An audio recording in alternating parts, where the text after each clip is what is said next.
Nancy and Johann, can you hear me? It's Nicole. Yes, we can hear you.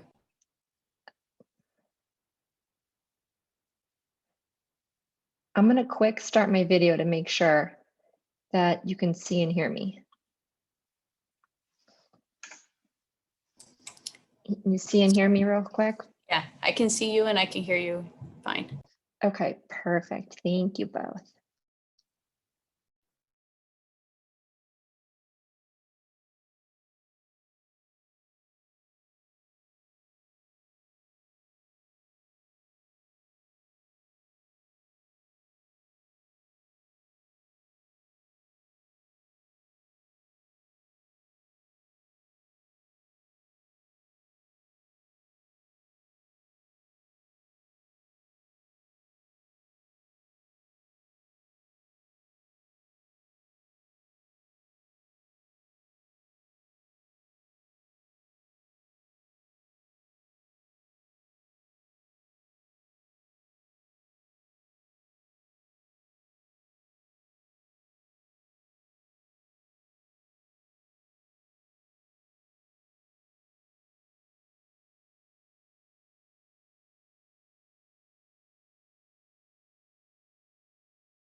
Hi, Nicole. Sorry for my delay there.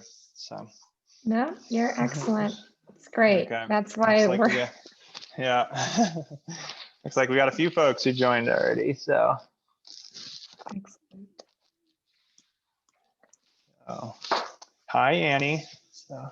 Annie. Hey, Johann. Hope all is well in Colorado. Good to see you. Yeah, good to see you as well. So.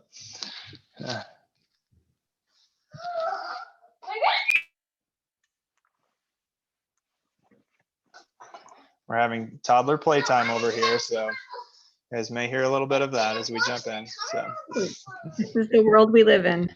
Yeah.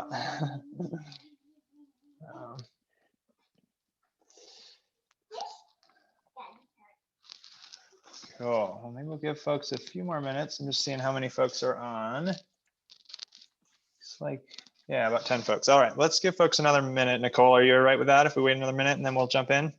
So. You bet. Okay, cool.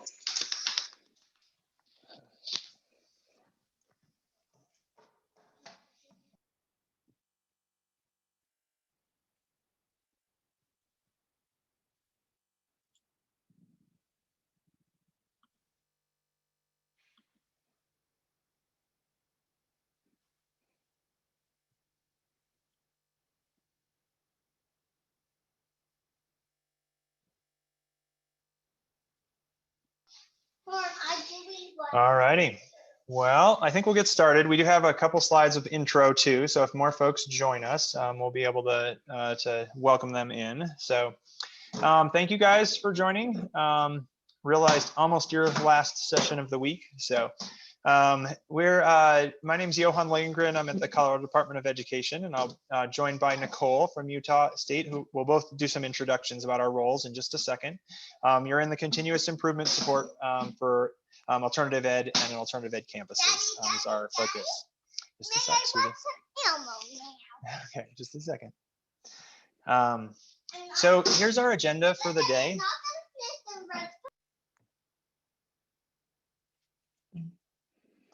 So our agenda for the day. Oh, go ahead. I'm just going to jump in. Yeah. So we kind of broke this into 3 chunks. Our overall kind of thing is like, how do we use available research to improve practices in alternative ed? So trying to connect those 2 worlds together in a more seamless way.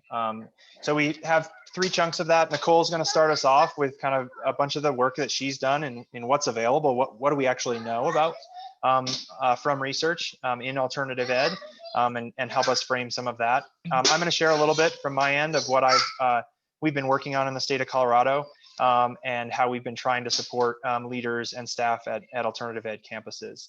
And then lastly, we're going to talk about kind of where do we go from here? How do we think about evidence and generating evidence that can help inform this? So we kind of have those 3 different buckets throughout.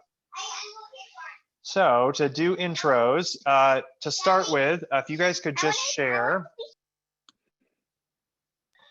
in the chat box, just your role or title. We're just trying to get a sense of kind of where folks are. Are you a teacher at a school? Are you a leader at a school? Are you a state level, district level, organizational partner? So if folks can just add into the chat real quick, and then we'll do introductions and introduce kind of what our roles are. If you could add your state too, that would be of interest.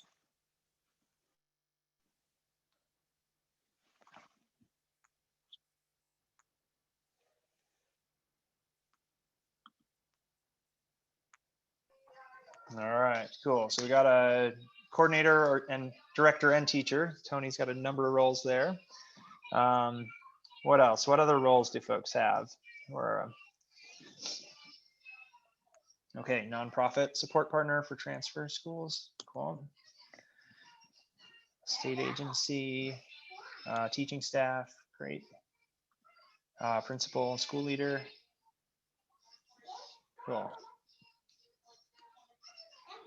All right, consultant. Okay, great.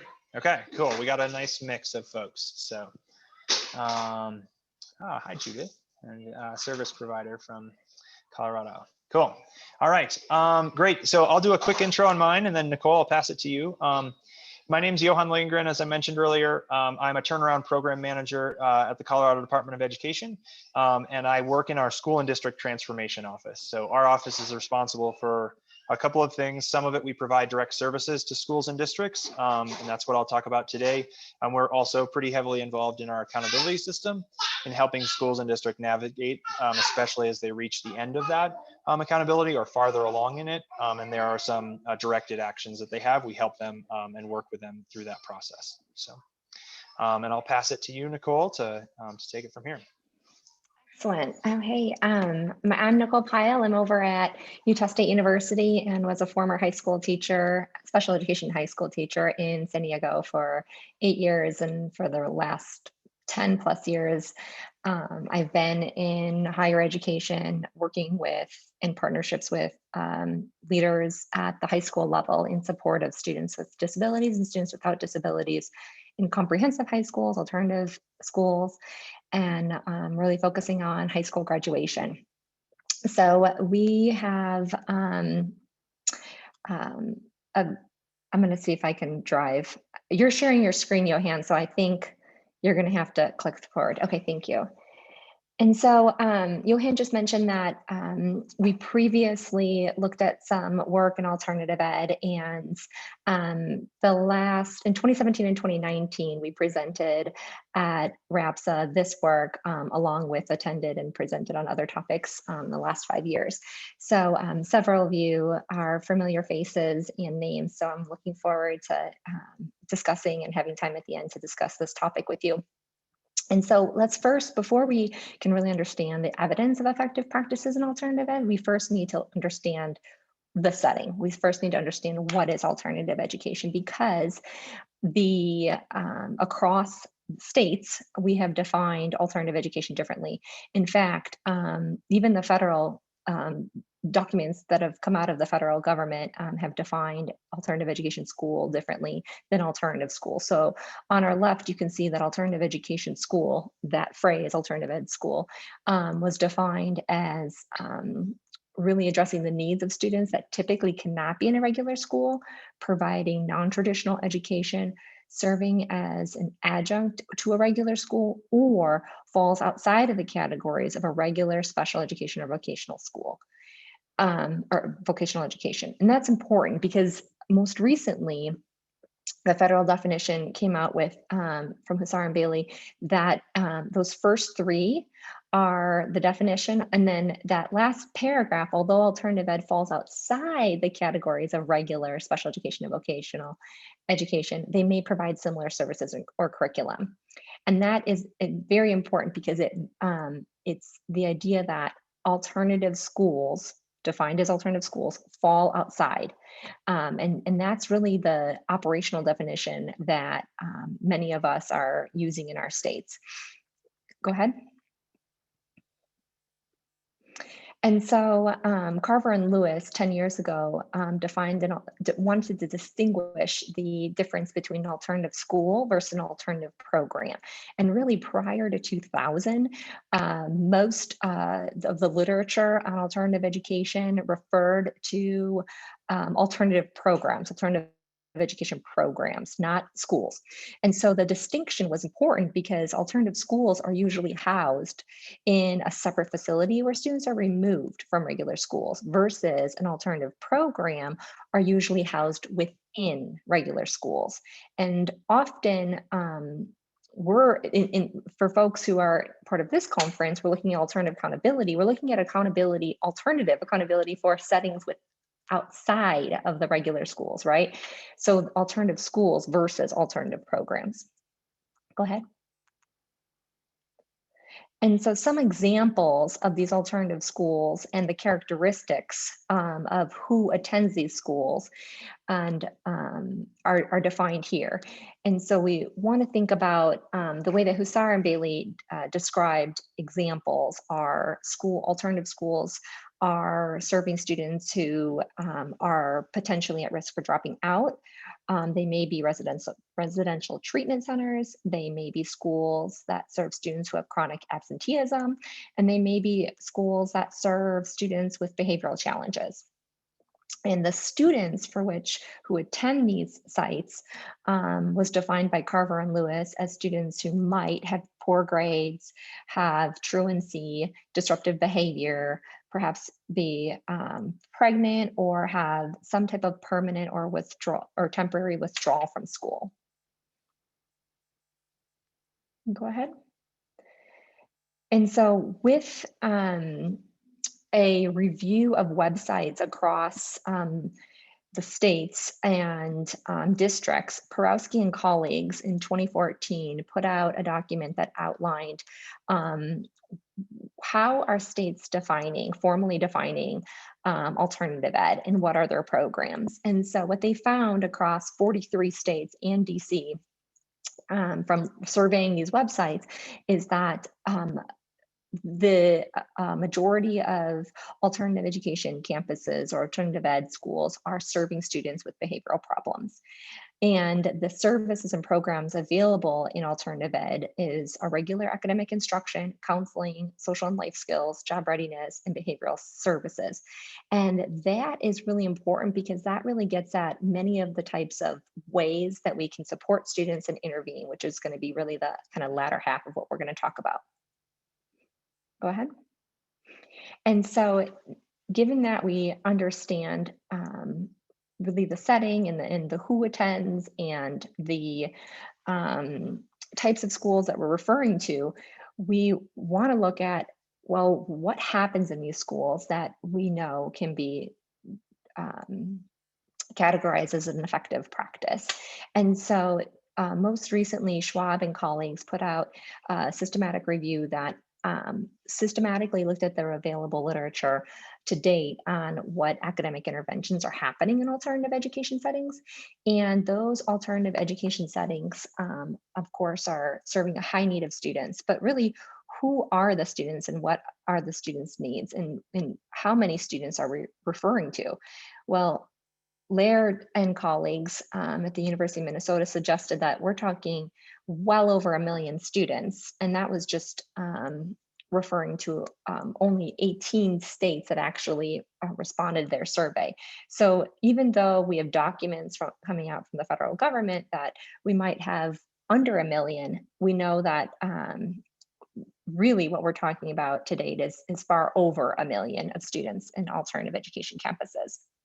And so there not only needs to be an identification of who are these students, what are the needs in these settings, what are the unique attributes of the students who attend these settings, and what do we know from the available evidence. Go ahead, Johann.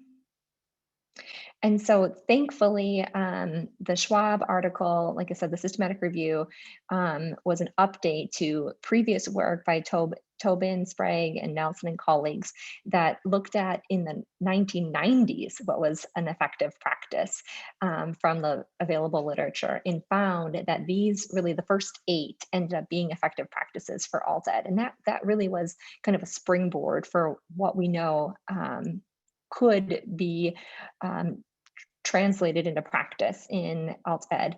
And the updated review in 2009 included PBIS, positive behavior interventions and supports, to that list. And so these are guiding the field of what those effective practices are. And then along with Sprague's review, go ahead or not Sprague's review, Schwab's review. And so thankfully, Schwab took a look at these alternative education settings and what's happening for academic interventions.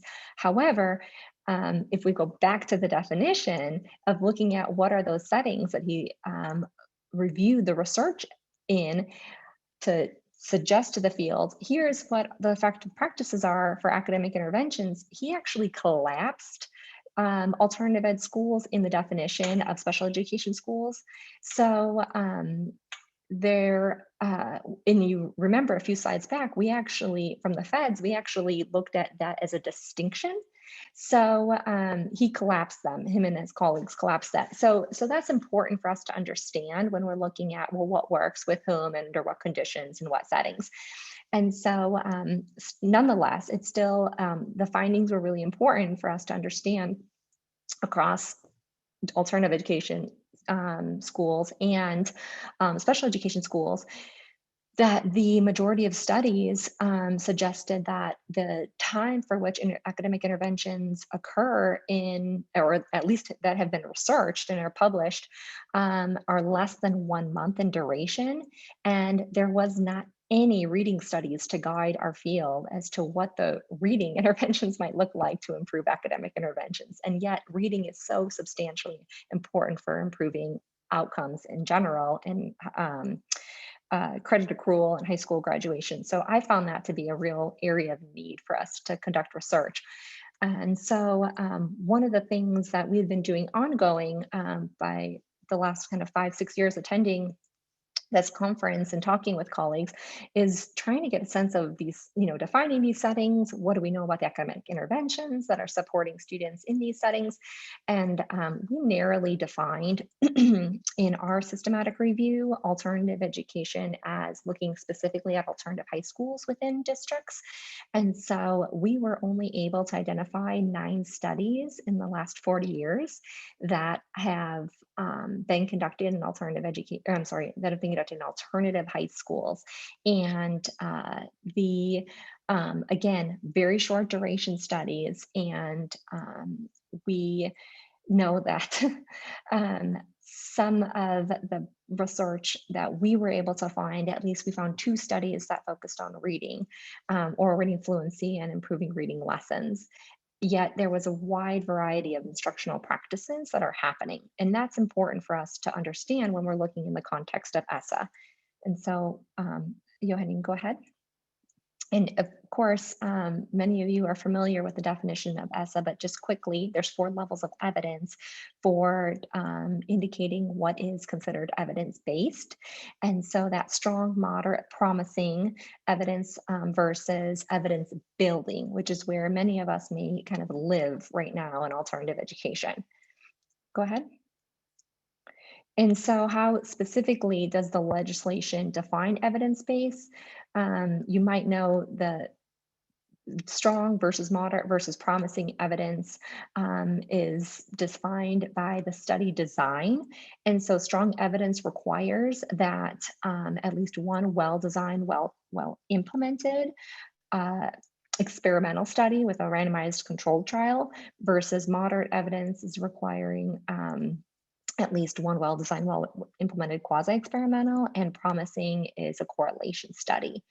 And so this is important because when we determine what types of activities we would implement in alternative education, or really any school, but specifically in alternative education, and we identify that practice as evidence-based or that intervention as evidence-based, per the legislation, this is how we are categorizing or defining evidence-based according to ESSA. And then last one, Johann. And so it's important because, as I said, schools are identified, more specifically, I should say, schools are identified for targeted supports, must implement at least one intervention that meets promising evidence. So if that kind of targeted supports intervention is something that some of you are in leadership positions at schools or are helping schools in that are qualifying for TSI or CSI, that kind of firsthand that that language of evidence-based interventions is necessary for identification of what practices or interventions that are evidence-based that you can select from. And then all Title I school improvement plans must include evidence-based interventions, and then aligning with the results of the school needs assessments, and then schools receiving funding. Like I said, for Title I, must be set aside to include interventions in the top 3 levels. Again, strong, moderate, and promising. And I think that's it to kind of quickly kind of set you up. Sounds great. If folks have, I'll pause for just a second. It doesn't look like there are any questions in the chat box, but if folks have any, please add them in. we're going to shift a little bit from kind of a little bit of background into some of the work we've done in Colorado around how do we help schools that, I mean, a lot of the schools that are on that last slide that Nicole had that are identified, how do we help them make sense of this and how to organize their improvement efforts? So doesn't look like there's any other ones. So please add in if you have questions that come up. We'll jump into the next section. All right, so just to give you a little bit of background on our context in Colorado, we have defined them as AECs, Alternative Education Campuses. And so that's formally defined in legislation. It has a number of different things that come with that through the work of a number of folks who are very involved in RAPSA and others and from the state of Colorado. We have one, you apply basically to be identified as an alternative ed campus, and that's an annual application based on the percentage of students who have identified risk factors that you are serving in your school. So that's an annual process that happens. One of the things that comes with that is that you get an alternative accountability framework that comes with that. So I just put this, I won't go too far into depth, although I'm happy to answer other questions or folks can happy to connect with folks afterwards if you want more detail. Our traditional high schools have 3 areas that they're measured on: growth, achievement, and PWR, which is post-secondary workforce readiness. So a third, a third, a third. For alternative education campuses, we add a 4th. We add student engagement, and there are some measures of student engagement that an AEC is then measured against. They have 2 other things that I think are important. One, they have an option to do optional measures. So we look at SAT as a state in our post-secondary workforce readiness. However, our alternative ed campuses could also include something like growth and iReady scores as for that, and they apply to the state to have that included. So what we end up having is we have about 90 AECs. They all have slightly different accountability frameworks, and they also, on the ones that are common, they are measured against each other. So they're not measured against other schools. So obviously that has a huge impact on how they function. That has been a lot of work, or probably almost 10 years now. I think that some of that has been in place, and about 5 for some of the adjustments to that. But has a big impact on how those schools function and how our accountability system functions. So that's one part of it. The second one, my office, I'm in the school and district transformation office, and I have part of my time focused on alternative education. My role, was not specifically for that. I think this came more driven out of needs that we were looking at when we were looking at things across our state. Part of that is this Quality Schools initiative, where we're trying to pull folks from multiple offices and multiple places that have a stake in the success of AECs. We really have one staff member who leads the work of AECs, and that's really focused on the accountability and the application side of it, and really manages that process, less on the practices, strategy, school improvement side. The second thing that I wanted to share is kind of why I feel like this matters, and why I've been spending my time focused on it, and why we've been really trying to advocate for it within our agency and with other schools. So the first one is that we have growing populations of students. So one of the factors as we were digging in our Quality Schools measure is that we had more than 1 in 10 of our high school kids attended an AEC or an online school. It was at 13% when we dug into it originally, has grown slightly. And there's variations underneath that, but that's a huge portion of our high school students.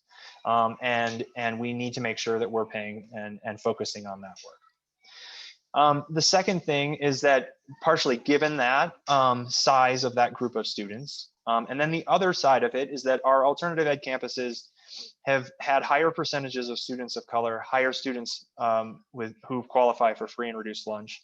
A little bit smaller differences with students with disabilities and English language learners, but still a difference there. So given some of that, if we're going to continue to get better as a state in our graduation rate, which we have done some great work in that, we've done great work in dropout rate as a state, but addressing some of the disparities we see among different groups and all of these students who attend these schools, their success will be part of our statewide success. And so we really see, and I try to make this case all the time, that the success of these schools is essential for us to continue to make progress as a state. The third thing really focused on our accountability system is that we were flagging high numbers of these. So we have that framework that I mentioned, which might not flag, which I feel like leveled off kind of how many were being flagged. We have a little disconnect, I think, is probably the easiest way. We were not able to come to agreement in our ESSA plan. So we still are flagging schools with less than 67% graduation rate. So we're honoring some of the extended year graduation rates in that. So we are honoring that, which as a state, we have been really pushed for that. But we are still flagging a large number of our online and our AECs. So how are we responding? How are we making sure that they have what they need in the services that we provide or the services that we try to connect them to in what they're working on? So we have worked on, and what I'm going to share a little bit about is kind of the work it's about 2 years now, 2.5 years that I've been involved in this related to alternative ed campuses. We have combined some of these for online schools. We have some overlap with a number of those. And we, as an agency, we were also not doing as much in terms of services or supports in that area. So we have combined some of them. We offered a diagnostic review service. We have offered it 2 years to 10 schools total, and we have our application is open right now for another group. We have at least 5 applicants again, so we'll be adding another group there, which has been really good. And then we did a pilot of basically what would an implementation, a school turnaround network, a school improvement network look like for alternative ed leaders in our state. So what I'm going to do is I'll do a little bit of kind of overview here, and then I'll talk kind of details on each and a few things that I think we've learned in that work.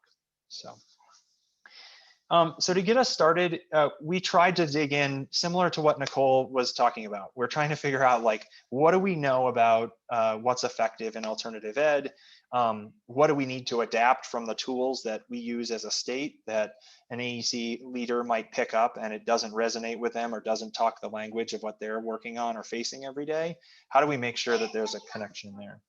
So our state is using the 4 domains for rapid school improvement. If folks are familiar with that, it came out of the Center for School Turnaround at WestEd. And we took that framework. So that's the 4 you see along the bottom: the leadership for rapid transformation, talent management, instructional transformation, culture and climate. And we've adapted that to Colorado, and then we further adapted it for alternative education. We did, looking at some of the research and tools that a National Alternative Ed Association has compiled, we did do some work with what we've seen on the framework for effective online and blended learning from Nicole, as well as some Colorado-based practices and language. Really trying to think about what are the key components that need to be part of school design, ongoing operations for effective alternative education. And how can we articulate that in a way that is hopefully helpful for leaders to be making decisions and working from. So I'm going to give you guys a chance to look at this in just a second. This is just to give you a quick glimpse of it.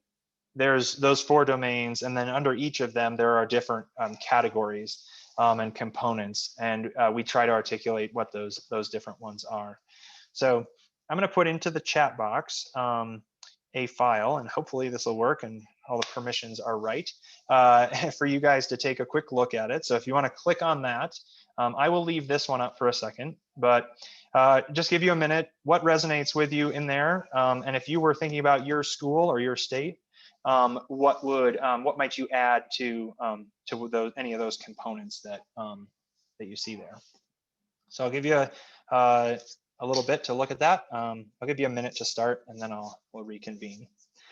Feel free to add things into the chat if you have questions or things that resonate with you. And Rhett, I see your question on the diagnostic. I actually will jump to that slide in just a second. We can share on the goal and purpose there. So.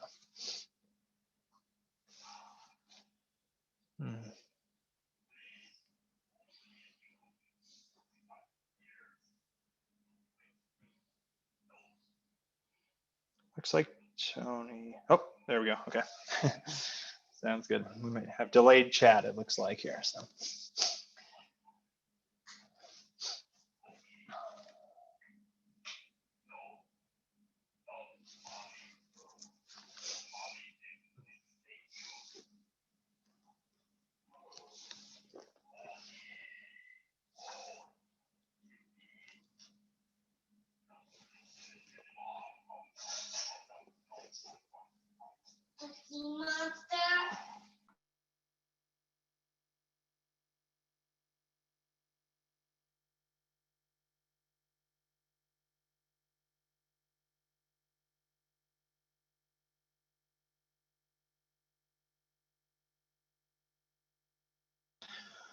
Okay, so folks, feel free to unmute, or if you wanted to add into the chat, anything that resonated with you or anything that you felt like might be missing if you were thinking of in your context. So let's take at least a couple of folks before we move on to the next part.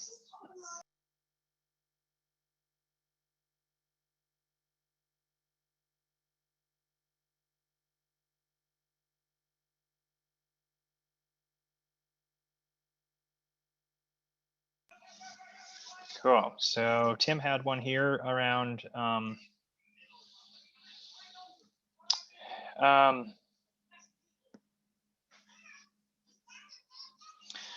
know, Tim, I don't know that we did have that as much of our instructional conversation. I think that one, which would probably be a good thing, you know, for us to add to thinking about. I think the instructional conversations were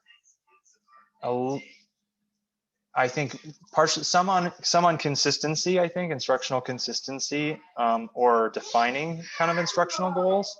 So I don't know that we had anything, I don't remember, I guess, at least anything specifically on that around what curriculum looks like, or instructional language that people are using around on it being culturally relevant.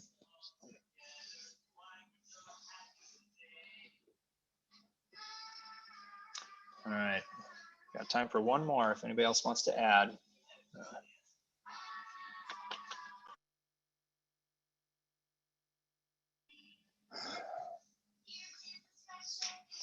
All righty, I'm gonna keep moving.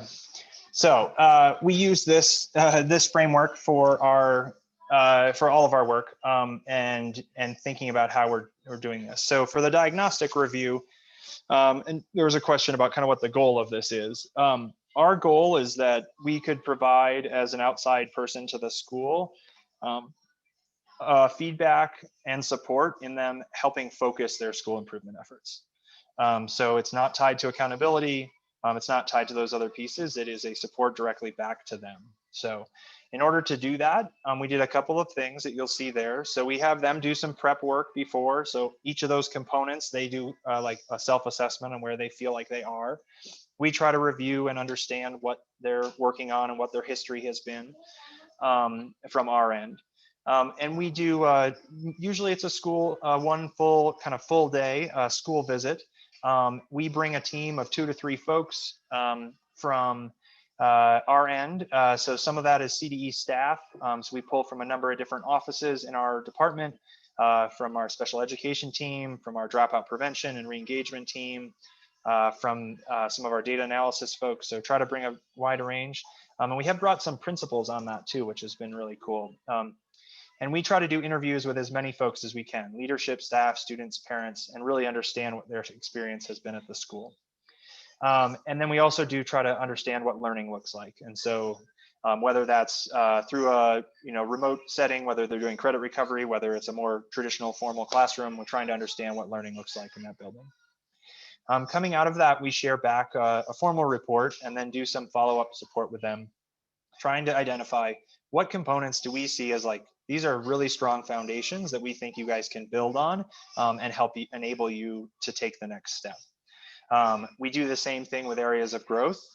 What are the 2 to 3 high impact areas that we think you could focus on next that would help you to do that? And then lastly, end with recommendations that hopefully get really specific about what they where they could do, what that might actually look like to take that into practice. So that's kind of our process there. We debrief that with the school. And then coming out of that, they have a couple of other things. So we try to do some check-ins with them throughout the rest of the year, just on a monthly basis, on terms of what they decided to focus on, how they're organizing that strategy, what other supports they might need, and where they might need resources. So we try to do that. We've also seen it be really helpful for them to get a chance to visit other schools. So we were able to provide some grant money with this, so they could, some of this, we're doing some remote now, but before then they were able to travel and visit other buildings. In Colorado, I think it's about half of our AECs are the only one in their district. So many of them don't have a peer that they can easily find or go to. So we found those to be really helpful in helping gauge and be able to go there. So. So that's kind of our process that we've used. I'll share just, as we were trying to think about this, I was trying to think the best way to share some of these. So I'll share just a couple of changes we've made as we've learned over the last 3 years, and then a couple of areas that I think we're seeing that were common. So the first one, I think these two pair together on the left-hand side, common strength recommendation.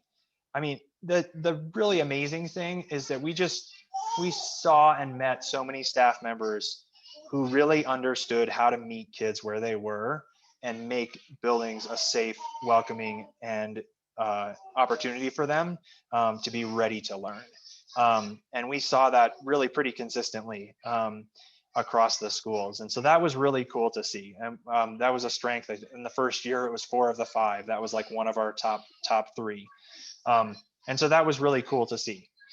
We spent a lot of time in the in-between of like, how do you do that and add that they're essential learning that's happening, and that you're continuing to think about how you push those students to develop skills and develop what's next. So I think we spent a ton of time in that zone, right? And which I think is actually great. I think that's where we want to be talking about in alternative education. We have to have that platform, that foundation for kids to be there. And then how do we build that and then get them ready for what's next? So I think that's where we spend a lot of our time in terms of recommendations and thinking about strategies that could be helpful, is how do you keep that pushing on that learning? The second thing, just in some changes we've had, we designed the review team pretty broadly. I think adding principals to that was really neat. A couple folks from our first year end up joining the second year as a reviewer. And so, we try to bring folks with good experience and expertise, but having a current leader of an alternative network be part of your feedback is something I can't provide to them. So that was really cool. And then the second one was trying to think about how we structure site visits when they visit each other. As we saw, sometimes folks would kind of find a random thing that happened in that school, and we weren't really sure if it was a strong strategy or even if it had been working that well for that school. So trying to structure those so that we're making sure we're highlighting things that school has been able to see that work, and how do we try to spread those ideas and not just have it be not be random acts of improvement, that we really can focus there. So I'm going to pause. It looks like there's a couple chat before I jump into the other on the implementation network. So.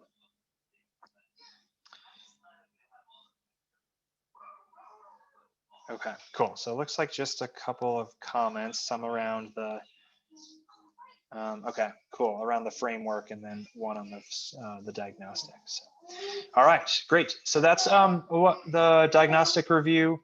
The second thing, this is a little bit less that we've gone into here, but we took 5 sites who worked in the diagnostic in the first year, and they then were willing to work with us again for another year. And because of COVID, it has actually extended that time. So we're actually continuing that work now, which is that the idea is that you take that work from your diagnostic review and try to be really focused with what your strategies are.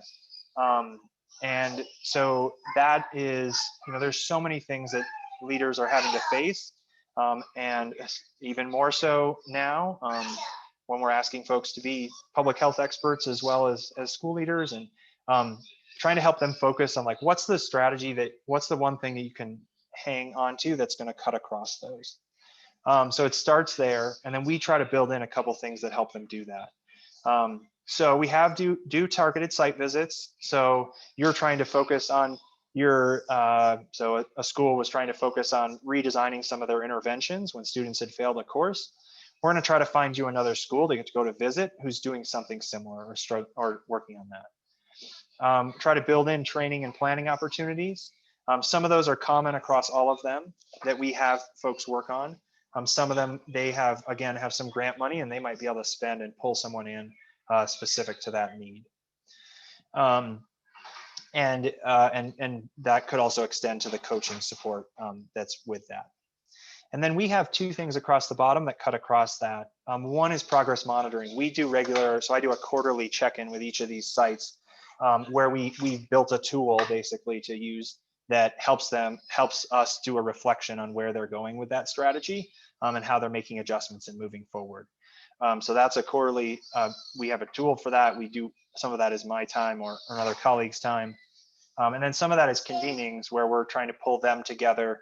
Some of that remote, some of it in person, where they're sharing their progress and getting feedback from other leaders of AECs. So that's kind of the quick overview of what that is. A couple of ideas on this one that I think we've seen, same thing. So some common ideas in this as we've really dug in. One flag, and this is especially for folks who are working across kind of alternative ed and non-alternative settings, like the data looks different among those for sure. And then we've found it looks different even among the schools. So something like an on track to graduate measure, right? Makes very much sense. We know how important it is for kids. We know how important that is for their future success.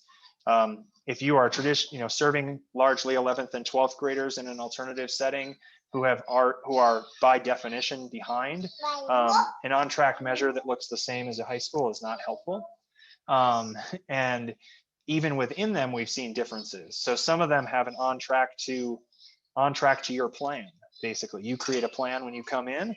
Are you on track for that plan in the time we thought? So that just like the details of that really matter, and like helping a school really define that and figure it out is important. So, and then we've had the other one is really clear focus on like school and program design, like really trying to help schools define what they're trying to work on and what they're focused on. I think one of the strengths of many leaders in alternative ed, hope you guys like the background music that you're getting now. Yeah, I hear that, buddy. Is that folks in alternative ed are really good at like figuring whatever they can figure out to make it work. And sometimes they get pulled in a lot of different directions because of that, right? And I think that's a challenge that ends up happening.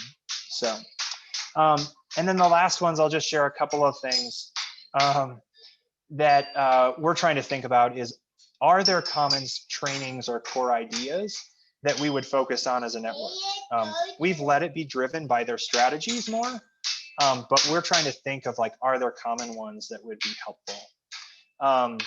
And then I think the last one is kind of a transition back to Nicole, is like, how do we build a stronger evidence base for this? We are largely using kind of the best evidence we have, but how do we keep building that across the board? And I appreciate that, Johann, because so I realized that I didn't do a good enough transition over to you. And so I just want to make a few points from really the previous systematic reviews that I reviewed, and what was glaringly clear from the Schwab review and the work that we've been doing is that there are limited studies available to us that even have been conducted in alternative education. The quality of the studies do not match the evidence-based definition in ESSA for strong or moderate. And so we're left then at kind of tier 3 evidence as the best available evidence that we have available to us to select evidence-based practices from, based on the quality of the study design that matches the definition provided by ESSA. And that's primarily because of the study design, because we didn't find studies with, we found one study with a randomized controlled trial and one study with a quasi-experimental study that would have even put us in tier 1 or tier 2 evidence, like strong or moderate. However, because ESSA's definition of tier 1 and tier 2 evidence require a sample size of 350 students and multiple sites, we were unable to find any studies that actually were conducted in an alternative setting that included sample sizes of that large or across multiple sites. And so that really restricts our understanding of the body, or it restricts our identification of what could be strong or moderate evidence that's available to us in alternative ed, because of not just because of the study design, but because of the sample size required for what is considered strong or moderate evidence. And so I apologize, I should have made that more clear in the opening slides. And so what Colorado and Johann has shared with us is really kind of like this model for how we can design accountability reports and gather evidence to clarify, well, what is considered evidence in these individual sites, and then obviously at the state level.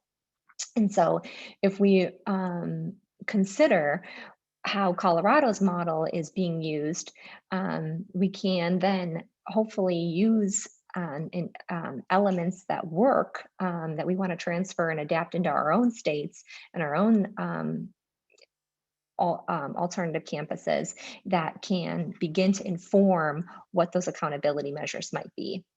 Johann, can you just slide 2 forward then?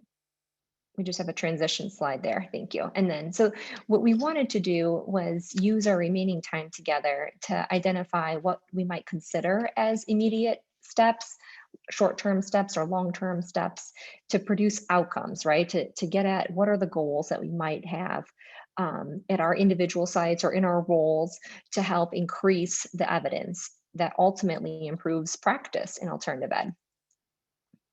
You can click forward. And so we offer a few ideas, and we ask that you offer ideas in the chat.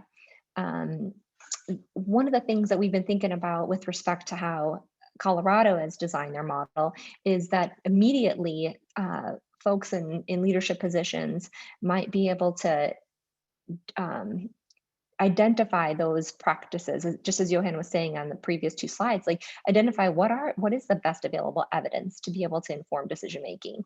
And you might look at various data, such as those accountability reports, assessment data, whether it's formative data, summative, which one of the presentations from Renaissance yesterday was saying how we probably unlikely have summative data for the next school year.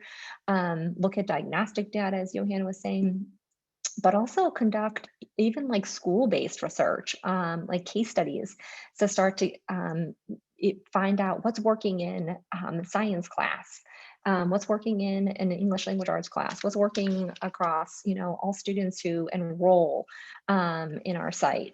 So just kind of thinking at different variables, what we might track and look at the effects of, to understand how we might immediately generate some evidence to determine what's effective. And of course, build in tools and strategies that help schools and district teams monitor implementation and track outcomes.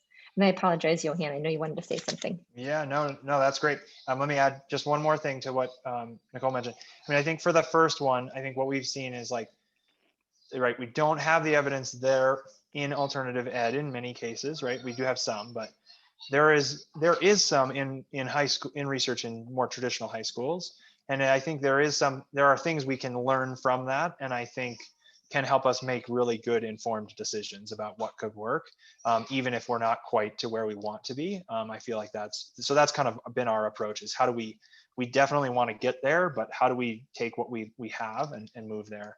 And then I just reinforced that last one. I mean, that's something I think schools can do, and it's an amazing, I think, what we've seen schools learn, and when they're just really intentional about what they're looking at and monitoring year over year, and like really asking, like, what did that, we did a bunch of stuff, did this intervention or this support or this strategy, did that make a difference? Did we see a difference in our outcomes, whatever those outcomes are? So.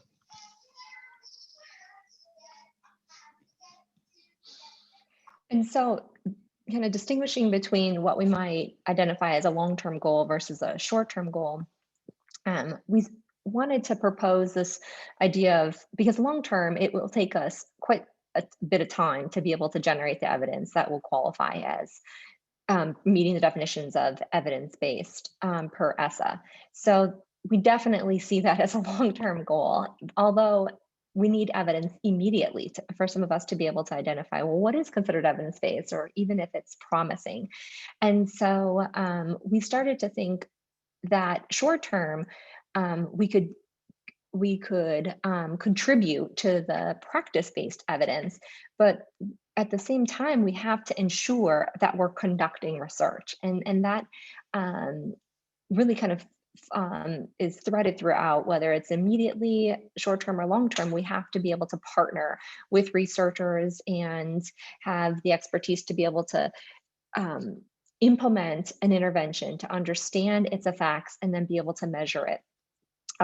That is going to meet the ESSA's definitions of strong or moderate. So we need multiple sites. We need 350 plus students to participate in these interventions. And so that has to be kind of a multi-year idea. So we need to start generating those ideas now and those partnerships. So of course, we're ultimately charged with conducting research, but whether or not that research is going to be conducted and evaluated to give us an immediate answer or more of a short-term answer or a long-term answer. And so practice-based evidence is a way for us to generate evidence within our own classrooms and our own settings, our own schools, to understand what works with whom, under what conditions. And so we want to be able to look at a practice that we're implementing in our schools and then be able to document the effects of that practice, or clearly articulate what that practice is, and then of course document those effects and then disseminate those findings so that we can generate the evidence to help inform the field. And that would really be more of a short-term goal, whereas, like I said, the long-term goal is to make an intentional effort to conduct really a randomized controlled trial or a quasi-experimental study so that we can qualify our research studies to meet strong or moderate evidence based on the ESSA definitions. Johann, if you could click forward one. And so, like, as I said, that would require a multi-site requirement, or the large enough N, frameworks of common practices and strategies, and then of course those partnerships that are essential for forming to implement, to identify what practices are needed most for the students in the school, and then be able to deliver those with high fidelity and then measure the effects of them. And I think the last slide we left you with was resources. So I want to monitor the chat. Johann, if you were able to do that, do we have comments that folks have shared on steps and goals to generate the evidence? Look like it. I have one other thing I could share. It looks like there were a couple questions that I was able to answer in there on the review process. So looks like I think we're everything so far, or that I've seen at least. The one thing I'll add, maybe just to your last one, Nicole, before we share resources. I mean, this is obviously partially our approach and what we've taken. So, but I think we've seen it be valuable to have a framework or a common language for what we know currently. So I think even something like the one that I mentioned on a, do you have a support system to meet academic and non-academic needs of students? It might sound somewhat generic, I think, in the general sense, but like if we're putting that out there as an essential piece of an alternative high school or alternative setting, like I think people are doing a lot of different individual strategies underneath that, but giving some common language to that we've found to be helpful in getting people closer to, yes, there are some commonalities of what we've seen be needed and important. And I think it actually helps us with the research as we go longer term, right? As well as we start to get those, are people actually doing some more common things among campuses? Can we look across those and get a better sense of what's happening? So I think that can help for like the, how do we just keep getting better side of it, and helping leaders with some language and some focus for where they want to put their energy and time, as well as some of our longer term goals around how do we keep as a field, how do we keep getting better? How do we keep learning more in that sense? So, cool. All right, and I'll send to the last one. Oh, these are a couple of mine. And then I think you had some other ones, Nicole. I just put 2 ones on there. If folks are interested in more details on the frameworks for alternative education, this is the kind of the accountability and qualification to be an alternative education campus, the first link. I can put them into the chat here too if it's helpful. And then the framework for AECs, that document that you looked at, is linked there as well. If folks want other ones, I'm happy to share kind of what the process or protocol for our different things is. Those are two. So I think there might be one more. Or did we end up? Oh, No, I'm happy to that's awesome. share any references or resources or ideas that we discussed today as well. Just please do let us know. Our information is on the app, and we thank you for attending this session and hope that, collectively we can organize as a field to generate the evidence that we need to qualify for ESSA's definitions so that we can feel more confident in what it is that we are asking our leaders and teachers to be able to do, because we have the research to inform our practice. Are you all taking questions? Yeah, go for it. So I missed the beginning, and I'll go back and watch the recording. But I'm curious, when you all talk about evidence-based practices and frameworks, I'm assuming you're talking about instructional practices, pedagogical practices. You are getting to that level of detail, is that right? Yes, so we were in the beginning spending a moment just identifying how ESSA has defined evidence-based and using that as our operational definition to generate the evidence. But we had looked at some systematic reviews conducted in the field pretty recently to identify what academic interventions are being implemented and what effective practices are being implemented in alternative education schools. Okay. Yeah, So, we did not determine that any of them really met the ESSA definitions. So that's really Okay. kind of the rationale.